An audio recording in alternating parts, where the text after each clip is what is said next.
अंबरनाथमध्ये आज रामनवमीचा उत्साह पाहायला मिळतोय।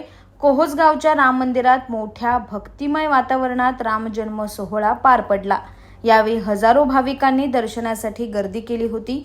रामनवमी उत्सवात दुपारी 12 वाजता रामजन्म सोहळा पार पडला।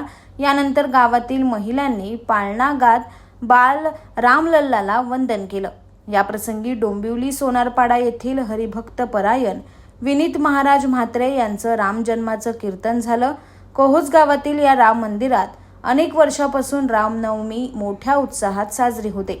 सध्या आमची 5वी पिढी रामनवमी साजरी करत असून त्यापूर्वी देखील अनेक वर्षापासून रामनवमी साजरी होत असल्यानं हा अंबरनाथचा सर्वात जुना रामनवमी सोहळा असल्याचं कोहोसगाव ग्रामस्थ मंडळाचे प्रमुख प्रदीप नाना पाटील यांनी सांगितलं।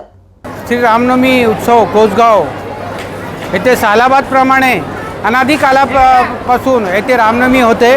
गेली 5 पिढ्या आमच्याकडे आता आहेत, पण त्या देखील सांगू शकत नाही की किती वर्षापासून हा रामनवमी उत्सव कोहोसगाव राम मंदिर येत होत आहे। मोठ्या भक्तभावाने देशात रामनवमी, जगात रामनवमी साजरी होत असताना कोहोसगाव येथे देखील पुरातन मंदिर श्रीराम मंदिर येथे ही रामनवमी साजरी होतात। आत्ता दुपारी 12चा रामजन्म झालेला आहे आणि आता भंडाऱ्याचा ओघ लागलेला आहे। भरपूर रामभक्त येथे आलेले आहेत। मी सर्व देशवासियांना, अंबरनाथकरांना रामनवमीच्या हार्दिक शुभेच्छा देतो आणि अशीच ही रामनवमी मोठ्या उत्साहात देशात साजरी हो अशी मी रामचरणी प्रार्थना करतो।